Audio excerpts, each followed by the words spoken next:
माझ्या महाराष्ट्रातील बांधवांनो, भगिनींनो आणि मातांनो, नमस्कार. जय महाराष्ट्र. पहिल्या प्रथम आपल्याला कल्पना आहेच की आज मी आमदारकीची शपथ घेतली. त्या मुख्यमंत्री पदाला या महिनाअखेरीस 6 महिने होत आहेत. आज आमदार झालो. हे सगळं काही मी करू शकतो आणि होतो आहे हे आपल्या सर्वांच्या आशीर्वादाच्या जोरावरती आणि शुभेच्छांच्या जोरावरती. साहजिकच आहे, या निमित्ताने मला सर्व राजकीय पक्षांचे, महाविकास आघाडीतल्या सर्व नेत्यांचे, आमदारांचे आभार मानायचे आहेत. कारण एका अत्यंत कठीण अशा परिस्थितीत, म्हणजेच कोरोनाबरोबर चाललेल्या युद्धाच्या या परिस्थितीमध्ये निवडणूक होऊ न देता हे सगळं काही बिनविरोधपणाने पार पाडायला सर्वांनी मदत केली. त्यांनासुद्धा मी सगळ्यांना धन्यवाद देतो आहे. आणि आता पुन्हा जे आपले गेले काही दिवस सुरू आहे त्या विषयावरती येतोच. 17 तारखेला पंतप्रधानांनी जो लॉकडाऊन जाहीर केला होता, दुसरा तिसरा, त्याची मुदत संपली आणि परत पुढचे 15 दिवस म्हणजे 31 मेपर्यंत संपूर्ण देश आणि साहजिकच आहे आपला महाराष्ट्रसुद्धा हा लॉकडाऊनमध्ये आहे. आता तुम्हाला कदाचित असं वाटायला लागलं असेल की मी आलो म्हणजे लॉकडाऊनच जाहीर करतोय. साहजिकच आहे, कोणालाही घरी विशेषतः कामाशिवाय डांबून ठेवणं किंवा बसवणं यासारखी मोठी शिक्षा असू शकत नाही. पण नीट समजून घ्या, मी कदाचित कोणाला आवडत असेल, कोणाला आवडत नसेल, की याच्याकडे काही उत्तरच नाही आहेत. हे लॉकडाऊन किती दिवस चालणार, किती काळ लॉकडाऊनमध्ये राहणार, याला काही उत्तर आहे की नाही, हा जो काही चक्रव्यूह आहे हा आपण भेदणार आहोत की नाही, उत्तर कोणाकडेच नाही आहे. जगामध्ये कोणाकडे उत्तर नाही आहे, आपल्या देशातसुद्धा कोणाकडे उत्तर नाही आहे. आणि हे आता सगळ्यांना माहिती झालेलं आहे की जेव्हा एखाद्या युद्धात, विशेषतः ह्या युद्धामध्ये, युद्ध हे नेहमी शस्त्रांनीच लढलं जातं. इकडे आपल्याकडे शस्त्र नाही आहे. एक फक्त अंतर ठेवणं, स्वतःची काळजी घेणं आणि युद्ध जिंकणं, म्हणजे फार विचित्र आहे असे युद्ध. एकतर्फी नक्कीच नाही आहे, कारण आपण पूर्ण ताकदीने युद्ध लढतो आहोत. पण लॉकडाऊन वाढवला का? काही अंशी बरोबर आहे, काही अंशी नक्कीच बरोबर आहे. आपल्याला सर्वांना कल्पना आहे की आजही देशात, विशेषतः महाराष्ट्रामध्ये रुग्णांची संख्या वाढते आहे. मुंबईमध्ये वाढते आहे, ठाणे परिसरात वाढते आहे, पुण्यामध्ये वाढते आहे, संभाजीनगरमध्ये आहे, नाशिकमध्ये, मालेगावमध्ये आहे. या ठिकाणी रुग्णांची संख्या वाढते आहे. आणि ही रुग्णांची वाढती संख्या बघितल्यानंतर साहजिकच आहे मनात प्रश्न निर्माण होऊ शकतो, मग आपण नेमकं करतो काय आहोत, आत्तापर्यंत आपण केलं काय. मी गेल्याही वेळेला आपल्याला सांगितलं होतं की एक गोष्ट नक्की, की जी काळजी आपण मार्चपासून घ्यायला लागलो, जवळपास आपण कर्फ्यू, संचारबंदीपर्यंत आलो होतो आणि त्याच्यानंतर देशभरात लॉकडाऊन जाहीर केला गेला. जर हे आपण केलं नसतं तर जो एक अंदाज आपल्या देशात, महाराष्ट्रात आणि मुंबईमध्ये किती आत्तापर्यंत रुग्ण झाले असते, किती आत्तापर्यंत त्याच्यात मृत्यू पावले असते, हा अंदाज नुसता बघितला तरी अंगावरती काटा उभा राहतो. आणि म्हणून मी मागेही आपल्याला म्हटलं होतं की अजूनही शृंखला आपण तोडली जरी नसली तरी एक गोष्ट नक्की, की त्याच्या वाढीवरती, गुणाकारावरती नियंत्रण आपण हे नक्की ठेवलेलं आहे. गतिरोधक म्हणून हा जो काही लॉकडाऊनचा काळ आहे त्याचा आपल्याला नक्की उपयोग झालेला आहे. मग आता किती काळ चालणार? नुसता लॉकडाऊनकडे बघून चालणार नाही आहे. रेड, ऑरेंज, ग्रीन, रेडमध्ये सुद्धा कंटेनमेंट एरिया, हे असे जे काही आपण विभाग केलेले आहेत.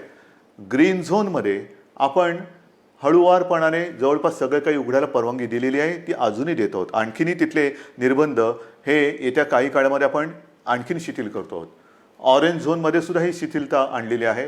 रेड झोनमध्ये विशेषतः कंटेनमेंट एरिया आहे, तिथे मात्र अजूनही आपल्याला शिथिलीकरण करणं हे परवडणार नाही, नक्कीच नाही आहे. उद्योगधंद्याच्या बाबतीत काय आहे, मी मुद्दामून आज आपल्यासमोर थोडेसे आकडेवारी सांगणार आहे. काय काय झालेलं आहे, किती काय केलेलं आहे. पहिल्या प्रथम आरोग्यविषयक काय झालेलं आहे, नंतर उद्योगधंद्याच्या बाबतीत काय करतो आहोत. उद्योगधंद्याच्या बाबतीमध्ये सुद्धा तुम्हाला मुद्दामून मला सांगायचं आहे की नुसतं लॉकडाऊन नाही वाढवत आहोत, आपल्याला ही तारेवरची कसरत करायची आहे आणि ती करतो आहोत.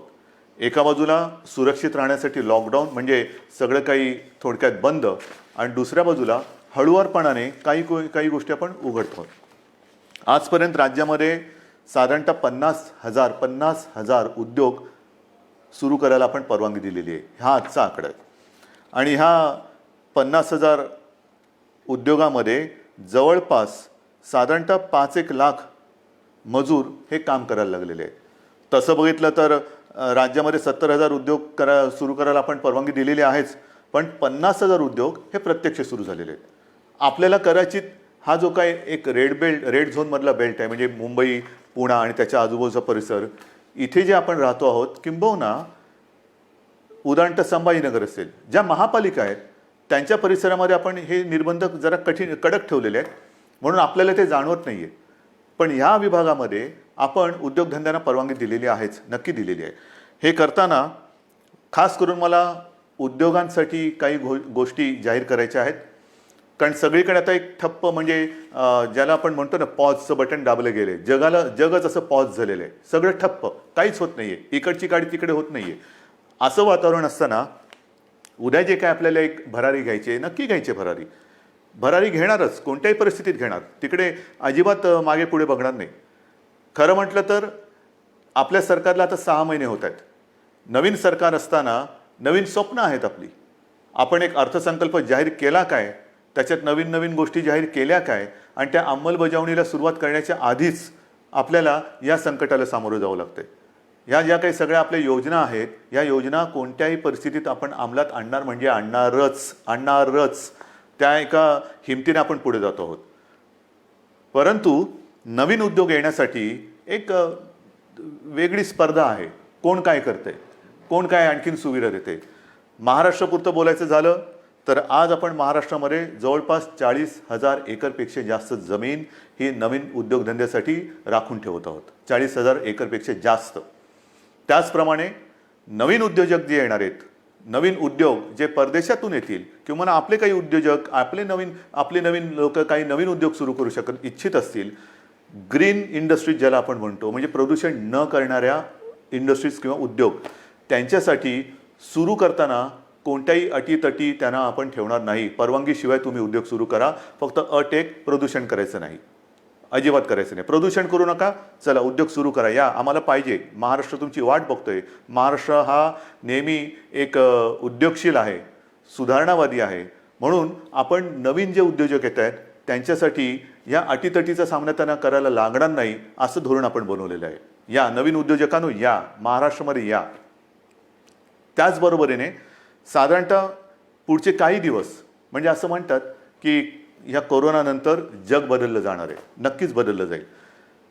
कदाचित हे नवीन उद्योजक येणार असतील, ते म्हणतील आम्ही येऊ इच्छितो, पण आम्हाला तुमच्याकडे जमीन विकत घ्यायला आत्ता आम्हाला परवडणार नाही. ठीक आहे, तुम्ही या, भाडेतत्वावरती जमीन तुम्हाला देतो, भाडेतत्वावरती जमीन देतो, या, तुम्हाला मूलभूत सुविधा असतील त्या तुम्हाला देतो, अटीतटीचा सामना तुम्हाला करावा लागणार नाही. पण या राज्यामध्ये नवीन उद्योग पर्व आपण सुरू करू. आणि त्याचबरोबरीने मला एक सांगायचं आहे की आत्तापर्यंत जिथे हे उद्योग आपण सुरू केलेत, आणि असं काही नाही आहे की रेड झोन म्हटल्यानंतर आता आयुष्य आपलं रेड झोनमध्ये जाणार आहे. नाही, आपल्यासमोर 2 मोठी आव्हानं आहेत, नक्कीच आहेत. एक म्हणजे जिथे या कोरोनाचा प्रादुर्भाव नाही असा ग्रीन झोन, तो ग्रीन झोन हा आपल्याला कोरोना विरहित ठेवायचा आहे. हे मोठं आव्हान आहे. तिकडे एकसुद्धा रुग्ण ग्रीन झोनमध्ये आपल्याला आता येऊ द्यायचं नाही, किंबहुना नवीन केस तिकडे आता आपल्याला तयार आपण काय असं घर बसल्या कोविड तयार करत नाही, पण होऊ द्यायची नाही आहे. त्याच्यामुळे ग्रीन झोन हा ग्रीन झोन म्हणून मेंटेन करणं, आणि रेड झोन जो आहे तो रेड झोन हा लवकरात लवकर ग्रीन झोनमध्ये त्याचं रूपांतर करणं. म्हणजे रेड झोनसुद्धा आपल्याला हळूहळू हा ग्रीन झोनमध्ये आणायचा आहे. आणि म्हणून जिथे जिथे ग्रीन झोनमध्ये आपण उद्योगधंद्यांना परवानगी दिलेली आहे, अनेक ठिकाणी आपण बघतो आहोत की कामगारांची आता उणीव आहे. कामगार हे बरेचसे परराज्यातले निघून गेलेले आहेत. मला खास करून माझ्या महाराष्ट्राच्या भूमिपुत्रांना सांगायचं आहे, जसं आजपर्यंत तुम्ही महाराष्ट्रासाठी, महाराष्ट्र सुरक्षित ठेवण्यासाठी सरकारचं ऐकलत, घरामध्ये राहा, सुरक्षित राहा, ही एक आपली त्याच्यातले एक घोषवाक्य होतं. आतापर्यंत तुम्ही घरात बसलात आणि महाराष्ट्र वाचवलात. आता जिथे जिथे ग्रीन झोन आहे, तुम्ही एका आत्मनिश्चयाने बाहेर पडलं पाहिजे की मी माझा महाराष्ट्र पुन्हा एकदा उभा करणार. मी जसा महाराष्ट्र वाचवलेला आहे, मी म्हणजे तुम्ही, मी एकटा नाही, तुम्ही. महाराष्ट्र आजपर्यंत आम्ही सुरक्षित ठेवला. या कोविडच्या प्रादुर्भावापासून हा जो ग्रीन झोन आहे तो सुरक्षित ठेवला. आता या ग्रीन झोनमध्ये जे उद्योग सुरू झालेले आहेत त्या उद्योगांना जर मनुष्यबळ कमी पडत असेल तर माझा महाराष्ट्र हा अगदी मोदीजींच्या भाषेत आत्मनिर्भर करण्यासाठी मी स्वतःहून आता पुढे येत आहे. या पुढे या. जे उद्योग आहेत, उद्योग सुरू झालेत, त्यातली ही संधी आहे. ही संधी तुम्ही घ्या. संधी वाया दौडू नका. या सगळेजण समोर या. उद्योग सुरू करू आपण. महाराष्ट्र उभा करू आपण. एक जगासमोर एक उदाहरण ठेवू की हा महाराष्ट्र खरंच लढवय्यांचा आहे. हा संकटाला भीत नाही. संकटामध्ये सुद्धा मर्दासारखा सामोर जातो. तो हा शिवरायाचा महाराष्ट्र आहे.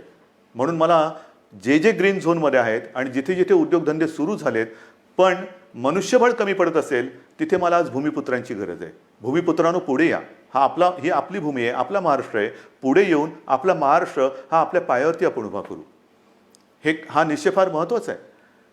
हे उद्योगधंद्याचं झाल्यानंतर महत्त्वाचा मुद्दा काय आहे की आरोग्यविषयक काय. कारण अजूनही जे काही जणांना असं वाटतंय की हे एक अशीच भीती आहे, फ्लू काय, सर्दी आहे, खोकला आहे, होतो जातो, आजपर्यंत काय कोणाला झालं नाही.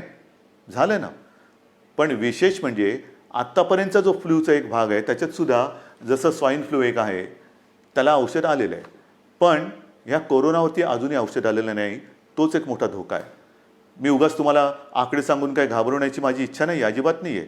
तुम्हाला भीती घालण्यासाठी मी आलेलो नाही आहे. पण मुंबईमध्ये जेव्हा आपण सुरुवात केली त्यावेळेला जी परिस्थिती होती ती परिस्थिती बघितल्यानंतर आजची जी परिस्थिती आहे, आपण काय काय आरोग्य सुविधा केलेल्या आहेत.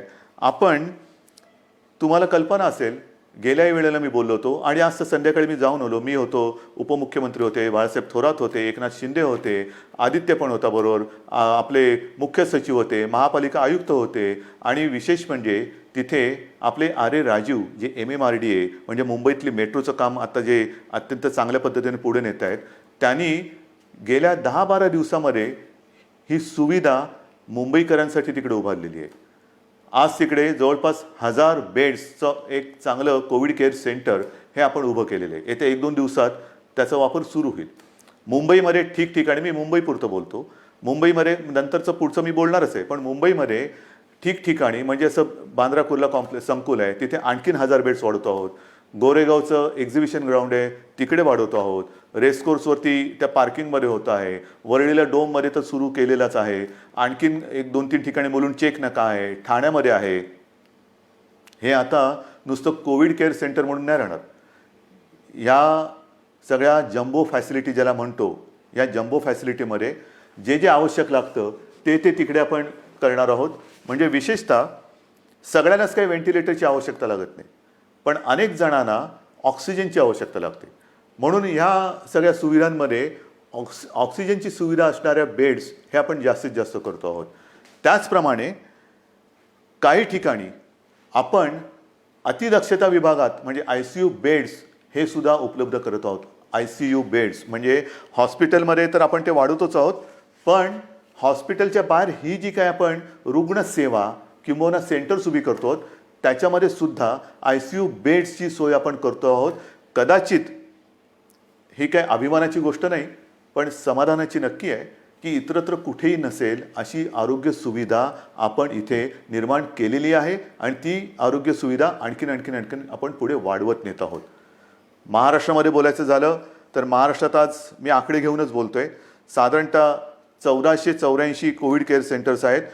2,48,000 बेड वगैरे आहे, पण साधारणतः 2.5 लाख रुग्णशय्या ह्या आयसोलेशन म्हणजे ऑक्सिजनसह ह्या आज महाराष्ट्रामध्ये आपण उपलब्ध करत आहोत. 2.5 लाखाच्या आसपास. आज एक गोष्ट साहजिकच आहे, हे संकट एवढं मोठं आहे की काही वेळेला असं वाटतं की रुग्णांना बेड मिळत नाही आहे. याचं कारण रुग्णांची थोडीशी संख्या ही वाढती अशी वाटत असली तरी देखील आज आपण स्वयंपूर्ण होण्यासाठी किंबहुना पुढच्या महिन्यात साधारणतः किती रुग्ण होऊ शकतील ह्याची एक दक्षता घेऊन आपण हीही सुविधा वाढवत आहोत. डॉक्टर्स येत आहेत, नर्सेस येत आहेत. मध्यंतरी मी आपल्याला माहिती आहे कोविड योद्धा म्हणून सगळ्यांना एक आवाहन केलं होतं. त्याच्यात सुद्धा काही हजार लोक म्हणजे महिला पुरुष हे मदतीसाठी धावून आलेले आहेत. मला अजूनही पाहिजेत. ह्याचं कारण का? कारण नवीन सुद्धा जे आलेले आहेत ते आणि आत्ता आहेत ते, जसं गेल्या वेळेला मी आपल्याला बोललो होतो की पोलीस थकत आहेत, पोलीस आजारी पडत आहेत. काल परवा एका चांगल्या अधिकारीचा मृत्यू झालेला आहे. त्याच्यानंतर गडचिरोलीमध्ये नक्षलवाद्यांशी लढता 2 पोलीस आपले तिकडे शहीद झालेले आहेत. हे सगळे ताणतणाव आहेत आणि ह्या ताणतणावामध्ये हे लोक आजारी पडण्याची वाट न बघता, मला तर कोणीच आजारी पडायला नको आहेत, आजारी पडण्याची वाट न बघता ह्यांना वेळोवेळी जर का आपण विश्रांती देत गेलो तर आपण सहजगत्या या संकटावरती मात करू शकू. म्हणून मला अजूनही कोविड योद्धा पाहिजेत. ज्यांची रुग्णसेवा करण्याची इच्छा आहे, तयारी आहे, त्यांनी सगळ्यांनी ह्या युद्धामध्ये स्वतःहून पुढे आलं पाहिजे. याचं कारण असं की आज देखील मुंबई असेल, ठाणा असेल, पुणा असेल, संभाजीनगर ह्या ज्या काही महापालिका आहेत तिकडे नाही म्हटलं तरी जो आपण कंटेनमेंट एरिया म्हणतो, म्हणजे जिथे एखादा रुग्ण सापडला तर त्याच्या आसपासचा काही परिसर आपण सील करतो. मग एक आपण साधारणतः शोध घेतो की याच्या अतिशय निकटच्या संपर्कात कोण आलेले आहेत, मग त्यांची चाचणी घेतो आणि त्याच्यानंतर आपण मग त्यांना क्वारंटाईनमध्ये किंवा लक्षणं जर असतील किंवा लक्षणं नसतील मग टेस्ट घेऊन त्यांना आपण आयसोलेशनमध्ये ठेवतो. किंबहुना जर लक्षणं असतील तर त्यांच्यावरती उपचार सुरू करतो. एका गोष्टीचं मला एक मुद्दाहून तुम्हाला मला आकडा द्यायचा आहे की आज आपण एक आकडा बघत असतो की महाराष्ट्रामध्ये किती रुग्ण आहेत, मुंबईमध्ये किती रुग्ण आहेत. महाराष्ट्राचा आकडा तुम्हाला माहिती आहे, मुंबईचाही तुम्हाला माहिती आहे, पण ह्याच्यामध्ये रोजचा वाढणारा आकडा आपण बघतो आहोत. त्यातून बरे होऊन घरी जाणारा आकडा आपल्या लक्षात येत नाही आहे. म्हणजे साधी गोष्ट आहे, जर का मुंबईपुरतं बोलायचं झालं तर साधारणतः मुंबईमध्ये आज 19,967 रुग्ण पॉझिटिव्ह आहेत. पण हा 19,500चा जो काय आकडा आहे त्याच्यामधले साधारणतः 5,000 रुग्ण हे बरे होऊन घरी पण गेलेले आहेत. म्हणजे 19,000 वजा 5,000 झाले. दुर्दैवाने काही मृत्युमुखी पडलेले आहेत.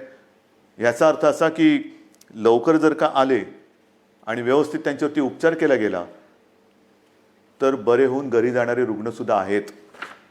काही रुग्ण तर मी मागेही आपल्याला बोललो होतो की 80% आसपास रुग्ण हे असेही आहेत की ज्यांच्या टेस्ट पॉझिटिव्ह येतात पण त्यांना कोणतीही लक्षणे दिसत नाहीत. असे रुग्णसुद्धा आहेत.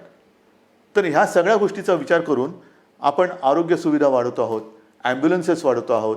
संपूर्ण महाराष्ट्रभर जिथे जिथे आवश्यकता आहे तिथे तिथे आपण ह्या आरोग्याच्या सुविधा वाढवत आहोत. आणि एका बाजूला या आरोग्य सुविधा वाढवत असताना उद्योगधंद्यांच्या बाबतीत सुद्धा मी सांगितलं की 50,000च्या वरती उद्योगधंदे सुरू झालेले आहेत. म्हणजे असं काही नाही की सगळं काही ठप्प होऊन बसलेलं आहे. जे अनेक जण मला विचारतात की काय हो मग हे तुम्ही लॉकडाऊन उठवत नाही, किती काळ असं बसायचं. मगाशी मी तुमच्याशी बोलत होतो, ह्याच्यात काय आहे, नुसतं सर्दी खोकला ताप तर येईल, आणखीन काय होईल, फ्लू काय कोणाला होत नाही, असं नाही आहे. जे गांभीर्य आहे ते या गोष्टीचं हेच आहे की जे गंभीरपणाने आजारी पडतात त्यांच्यावरती इलाज नाही आहे. आणि एक क्षण असा धरून चाला की आपण लॉकडाऊन उठवून टाकतो लॉकडाऊन आजपासून. या सगळेजण इकडे तिकडे ये जा करा, काही करा. ही साथ जर का पसरली तर इतर देशामध्ये काय काय होते, ब्राझीलमध्ये काय झालं, ब्रिटनमध्ये काय झालं, अमेरिकेत काय चाललेलं आहे, इटलीमध्ये काय चाललेलं आहे, काय झालेलं आहे. मला हे कोणत्याही परिस्थितीत महाराष्ट्रात होऊ द्यायचं नाही आणि मी होऊ देणार नाही, अजिबात होऊ देणार नाही. मी टीकेचा धनी होईन. मी तुम्हाला मागेही बोललेलो आहे, महाराष्ट्रासाठी वाईटपणा घ्यायला माझी तयारी आहे, पण जे जे मला पटतं ते महाराष्ट्राच्या हिताचं मी करणार म्हणजे करणारच. आणि म्हणून जो रेड झोन आहे तिकडे मी अजूनही उद्योगधंदे पूर्णपणे उघडायला का देत नाही आहे की क्षणभर धरून असं धरून चाला की उद्योगधंदे उघडले आणि ही साथ त्यांच्यात घुसली. आजच मजूर आपापल्या घरी निघून गेलेले आहेत. म्हणजे उद्योगधंदे सुरू होतील आणि त्या मजुरांमध्येही साथ जर घुसली तर काही तर जीवानिशी जातीलच, आजारी तर पडतीलच. आणि मग त्यावेळेचा अघोषित जो लॉकडाऊन असेल तो किती काळ चालेल त्याचं उत्तर आपल्याकडे कोणाकडे नसेल. मग त्या लॉकडाऊनची वाट बघायची का आत्ता जे काही आपण हे संकट नाही म्हटलं तरी त्याचा वेग मंदावून रोखून ठेवतो आहोत, त्याचा पूर्ण अंदाज घेऊन हळूहळू टप्प्याटप्प्याने एक एक गोष्टी उघडत जायचं, हा विचार आपण करायला पाहिजे आणि तो आपण करतो आहोत. आणि तो जर का आपण करत नसतो तर तुम्ही एवढे सगळे जण या सरकारच्या सोबत राहिल्याच नसतात. इतर राज्यांमध्ये जाणारे जे मजूर आहेत त्या सगळ्या मजुरांची आजपर्यंत आपण अगदी व्यवस्थित काळजी घेत होतो आणि घेतली. दिवसातनं मी तुम्हाला सांगितलं की किमान 5.5-6 लाख मजुरांना आपण दिवसातनं 3 वेळा हे जेवण देतो. म्हणजे सकाळीचा नाश्ता ब्रेकफास्ट आणि दुपारचं आणि रात्रीचं जेवण, त्यांच्यासाठी आपण या सगळ्या योजना करत होतो. पण बरेच जण असं म्हणायला लागले की आम्हाला घर जाना आहे, गाव जाना आहे. तेव्हाही मी त्यांना वचन दिलं होतं की तुम्ही चिंता करू नका, आम्ही इतर राज्यांशी बोलतो आहोत, केंद्राबरोबर बोलतो आहोत. जसजशी सोय होईल तसतसं आम्ही तुम्हाला तुमच्या घरी तुमच्या राज्यात पाठवण्याची सोय करतो आहोत आणि ते पाठवल्याशिवाय आम्ही राहणार नाही. आणि त्याच्याप्रमाणे आज जवळपास मला वाटतं 5-1 लाख मजुरांना आपण ट्रेननी आणि बसेसनी हे इतर राज्यात अत्यंत नियंत्रित पद्धतीने हे पाठवलेलं आहे, कुठेही खळखळ होऊ न देता.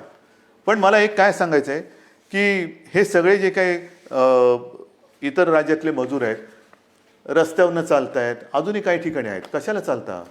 क्यों चल रहे? आपके लिए हम पूरी कोशिश नहीं, शुरुआत तो हुई है. ट्रेन से आप जा रहे हैं घर, बस से जा रहे हैं, तो ऐसे रास्ते पे मत चलो, रास्ते पे नहीं चलना. बीच में कोई फिर एक्सीडेंट कभी होता है, क्यों कर रहे हो ये सारी चीज़ें? आपके लिए हर एक राज्य के लिए ट्रेन की सुविधा शुरू हो गई है, बस की सुविधा शुरू हो गई है. आप जहाँ भी हो वहीं पर रुके. हमारे पूरे स्टेट में अलग अलग जिलों में डिस्ट्रिक्ट में कलेक्टर्स हैं, उनके सब साथी हैं, आपका इंतज़ाम वो कर रहे हैं, ठीक से कर रहे हैं. और जब भी ट्रेन की सुविधा, जैसे रोज़ाना कुछ ट्रेन चल रही है, कुछ उत्तर प्रदेश में जा रही है, बिहार में चल रही है, पश्चिम बंगाल में जा रही है, राजस्थान जा रही है, गुजरात जा रही है, जैसे जैसे वो आती जाएगी हम आपको भेज रहे हैं. बेताब ना होना, काही गरज नाही आहे. तुम्हाला आम्ही पूर्णपणे सुरक्षितपणाने तुमच्या राज्यात आम्ही सोडतो आहोत.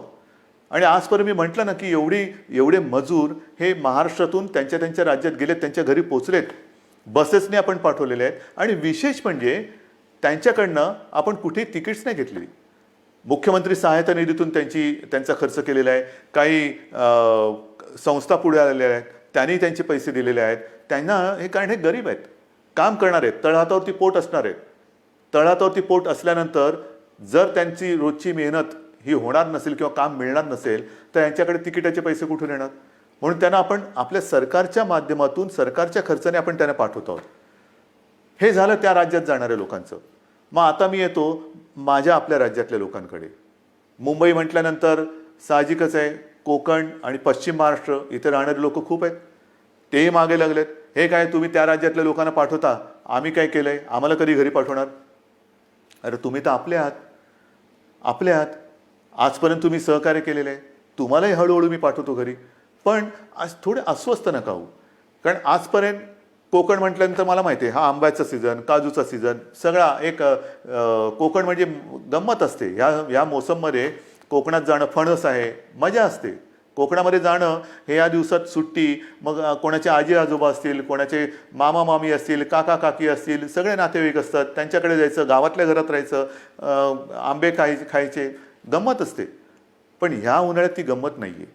मी आपल्याला सगळ्यांना मुद्दामून एक विनंती करतो की कृपा करून आपण तरी रस्त्यावरनं किंवा इकडून तिकडून असे जाऊ नका. कारण मुंबईमध्ये आपण काळजी घेतो आहोत, प्रत्येक जिल्ह्यात आपण काळजी घेतो आहोत, पण प्रत्येक जिल्ह्यात आरोग्य सुविधा ज्या आहेत त्यांची एकूण जर का मर्यादा बघितली, आणि काही जिल्हे हे कोविड मुक्त आहेत, आज सुद्धा तिकडे प्रादुर्भाव झालेला नाही, ते आपल्याला तसेच ठेवायचे आहेत. जर आपल्याला लवकरात लवकर या लॉकडाऊनमधून बाहेर यायचं असेल तर पहिलं म्हणजे जे आपले ग्रीन झोन आहेत, जिकडे कोविडचा प्रादुर्भाव नाही, हे जिल्हे, हे विभाग आपल्याला ग्रीन झोन म्हणूनच ठेवावे लागतील. म्हणून आपण सुद्धा घरी जाताना असेच उठून निघू नका. आपल्याला सुद्धा जर जायचं असेल, खरंच पहिलं जायचं आहे का थोडे दिवस थांबून आपण जाऊ शकता, थोडा धीर धरला तर सगळ्यांनाच बरं होईल. आपण इथून तिथे जाणार, काही ठिकाणी जसं आता उदाहरणार्थ रत्नागिरी आहे, इतर काही ठिकाणी आहेत, इथे आपल्याकडनं काही गेलेले लोक आहेत, ते पॉझिटिव्ह निघाले. झालं, एक केस तिकडे आली, मग तिकडे पुन्हा ते कंटेनमेंट झोन आला, हे आलं, ते झालं. म्हणजे आत्तापर्यंत जिकडे काही नाही आहे तिकडे हा सगळा नसता खटाटोप आला. तर म्हणून मला असं वाटतं थोडंसं धीराने जाऊया. एक नियंत्रित पद्धतीने जसं आपण इतर लोकांना पाठवतो आहोत परराज्यातले काही लोक आपण आपल्याकडे घेतो आहोत. आता तर परदेशातून आपल्याकडे येणारी लोक सुद्धा सुरू झालेली आहेत. हळूहळू आता जग हालचाल करायला लागलंय. असं काय नाही की सगळे ठप्प बसलेत. परदेशातली लोक आपल्याकडे परत येत आहेत. आपल्याकडची काही जी अडकलेली लोक ती परदेशात त्यांच्या देशात जात आहेत. रोजची थोडी विमानं सुरू झालेली आहेत. पण इथले तिथे आणि तिथले इथे आल्यानंतर क्वारंटाईन म्हणजे विलगीकरण हे फार महत्त्वाचं आहे. विलगीकरण, कारण आपण जर का कळत नकळत हा व्हायरस आपल्यासोबत नेत असू तर आपल्यापासून, मी जसं मगाशी म्हटलं ना की काही जणांना ह्याचा प्रादुर्भाव झाला आहे पण लक्षातही येत नाही एवढं चांगल्या पद्धतीने ते त्याचा प्रतिकार करतायत. म्हणजे लक्षणं नाही आहेत आणि कोणत्याही औषधाशिवाय ते बरेही होत आहेत. परंतु त्यांना जरी काही झालं नाही आणि होऊ नयेच तरी वाहक म्हणून ते काम करू शकतात. म्हणजे त्यांना काही नाही झालं आणि गेला घरी आणि कळत नकळत व्हायरसचा प्रादुर्भाव झाला असेल तर तो तिकडे दिला व्हायरस, म्हणजे तो इकडचा व्हायरस तिकडे गेला आणि जो तिथे नाही आहे तो पसरून ठेवला. म्हणून मला माझ्या खास करून कोकणातील बांधवांना, माता भगिनींना सगळ्यांनाच सांगायचं आहे, पश्चिम महाराष्ट्रातल्या सगळ्या बांधवांना भगिनींना सांगायचं आहे की कृपा करून घाई गडबड करू नका, अस्वस्थ होऊ नका. हे थोड्या काळापुरती ही परिस्थिती आहे, तिच्यावरती आपण मात करतो आहोत, मात करणार आहोत. आपले कुटुंबीय आहेत, आप्तजन आहेत, त्यांच्या सुरक्षेसाठी जर का आपण आपलं हे जाणं थोडंसं थांबवलं आणि काही दिवसानंतर जर जाण्याचा विचार केला तर महाराष्ट्रावरती, तुमच्या कुटुंबियांवरती फार मोठे उपकार आपले होतील. म्हणून कुठेही अस्वस्थ होऊन लगेचच्या लगेच जर जाण्याची गरज नसेल तर पुन्हा मी सांगतो की कृपा करून आपल्या घरी जाण्याची म्हणजे गावी जाण्याची घाई करू नका. आता पुन्हा मी थोडंसं एक सांगणार आहे की अनेक जण आता म्हणायला लागलेले आहेत की कोरोनासोबत जगायला शिका. म्हणजे काय करायचं? आमची तयारी आहे कोरोनासोबत जगायची, पण कोरोनाची तयारी का आम्हाला त्याच्यासोबत जगू द्यायची? कोरोना जर का तयार नसेल तर आपण कसं त्याच्यासोबत जगणार? पण हे जगणं जर का अनिवार्य असेल तर काही गोष्टी, म्हणजे कोरोनानंतर जग बदलेल, नक्की बदलेल. काय बदलेल? तर कोरोनानंतर आपल्याला जसं आपण म्हणतो ना की आजपर्यंत घरात राहा आणि सुरक्षित राहा, आता आपल्याला नवीन एक वाक्य घ्यावं लागेल. घरात राहा, सुरक्षित राहा हे झालं, पण घराबाहेर राहताना सावध राहा. नेहमी आपल्याला एक सावधानता बाळगायला पाहिजे. म्हणजे ओघाने आलंच हात धुणं. अनेक ठिकाणी मी असंच बघितलेलं आहे, कारण उन्हाळा आहे, घाम तर येतोच, मग आपण काय करतो, मास्क बाजूला करतो आणि हाताने रुमालाने तोंड पुसतो, बाजूला ठेवतो. तोच धोका आहे. पहिली गोष्ट, हात सतत धुत राहायचं. कारण नसताना किंबहुना शक्यतोवर तोंडाला, चेहऱ्याला हात लावायचाच नाही. कारण हा जो व्हायरस आहे अजूनही त्याच्यावरती संशोधन सुरू आहे. किती काळ कुठल्या पृष्ठभागावर तो किती काळ जिवंत राहू शकतो. समजा एखाद्याच्या शिंकेतनं, खोकल्यातनं, बोलण्याच्या एका त्या तुषारातून तो कुठे पडला असेल, त्याला हात लागला आणि तो कळत नकळत पुन्हा आपल्या डोळ्याला लागला तर डोळ्यातनं तो शरीरात जाऊ शकतो, नाकाला लागला, तोंडाला लागला. म्हणून ह्या ज्या काही गोष्टी आहेत ह्या आपल्याला अशाच ठेवून पुढचे काही दिवस, काही महिने हे सावधतेने राहावंच लागेल. या सगळ्या ज्या गोष्टी मी तुम्हाला सांगतो आहे, या गोष्टी ह्या फार महत्त्वाच्या आहेत. इतके दिवस तुम्ही जी शिस्त पाळली ती शिस्त मला थोडी जास्त पाहिजे, कडक पाहिजे. कारण आज देखील जो कंटेनमेंट एरिया आहे किंवा रेड झोन आहे, कारण नसताना लोक बाहेर पडत आहेत. नका पडू. त्याच्यानंतर अजून देखील धार्मिक सण, उत्सव, धार्मिक जमाव यांना कुठेही परवानगी आपण दिलेली नाही, देऊ शकत नाही. कारण जेवढी गर्दी होईल तेवढा हा धोका अधिक वाढणार आहे, अधिक पसरणार आहे. आणि म्हणून सावध राहामध्ये दोन हात अंतर ठेवून, 2 हात दूर राहिलेलं बरं. तसं 2 हात दूर राहून एकमेकापासून आपल्याला राहायचं आहे. तोंडावरती मास्क तर लावायचा आहे, हात सतत धुवायचे आहेत. आणि सरकारच्या सूचना, म्हणजे 31 तारखेपर्यंत जरी लॉकडाऊन हा असा असला तर ह्या गतिरोधक आहे. आजपर्यंत ग्रीन झोनमध्ये जवळपास सगळी बंधने आपण शिथिल केलेली आहेत. महत्त्वाचा मुद्दा, या ठिकाणी आता हळुवारपणाने काही दुकानंसुद्धा आपण उघडायला परवानगी देऊ येत्या काही काळामध्ये. कोणतीही गोष्ट ही सुरू करण्यापूर्वी आम्ही असं ठरवलं आहे, सरकारने असं ठरवलेलं आहे की जनतेला पूर्ण कल्पना द्यायची. कारण काही गोष्टी तुम्हाला कल्पना आहे, आपण उघडायला परवानगी दिली आणि ही जी काही झुंबड उडाली पुन्हा सगळं बंद करावं लागलं. काही देशांमध्ये हेही झालेलं आहे की लॉकडाऊन उठवला झुंबड उडाली, साथ वाढल्यानंतर पुन्हा सगळं बंद करावं लागलं. तसं नाही करायचं. आपल्याला शांतपणाने एखादी गोष्ट आपण सुरू करू, ती सुरूच ठेवायची. एखादी गोष्ट म्हणजे जसं मार्केट असेल, दुकानं असतील, आणखीन काही गोष्टी असतील, उद्योगधंदे असतील, एवढ्या शिस्तीने ते आपल्याला पुढे चालवायचे आहेत की एकदा सुरू केलेली गोष्ट पुन्हा थांबवण्याची वेळ येता कामा नये. आणि म्हणून तुम्हाला मी मध्ये सूचना देत राहीन. काही काही गोष्टी सुरू करण्यापूर्वी, जसं आता उदाहरणार्थ आज 18 तारीख गेली, जून महिना म्हणजे शैक्षणिक वर्ष सुरू होणार. अजूनही काही जणांच्या परीक्षा राहिलेल्या आहेत. परीक्षांचं काय करणार? शाळा कशा सुरू करणार? शैक्षणिक वर्ष सुरू कसं करणार? ऑनलाईन सुरू करणार का प्रत्यक्ष शाळा सुरू करणार? हे सगळे मोठे विषय आहेत, मोठे विषय आहेत. आणि कोणत्याही परिस्थितीत शैक्षणिक वर्ष आपल्याला वाया जाऊ द्यायचं नाही, जाऊ देऊच शकत नाही आपण. शाळा कशा सुरू करायच्या, त्याच्यात खबरदारी काय घ्यायची, शिक्षण कसं सुरू करायचं, शाळा कॉलेजेस आली, ॲडमिशन्स आल्या, कशा करायच्या, कुठे आपण काय करू शकतो, याही विषयी आपला विचार सुरू आहे. आणि माझी तर इच्छा अशी आहे की हे जे संकट आहे हे कोणत्याही परिस्थितीत आपल्याला पावसाळ्यापूर्वी संपवायचं आहे. पावसाळ्यापूर्वी हे संपवायलाच लागेल. कारण जून महिना सुरू झाल्यानंतर शाळा कॉलेजेस यांचे प्रवेश, त्यांची शैक्षणिक वर्ष हे सगळं सुरू करावं लागतं आहे.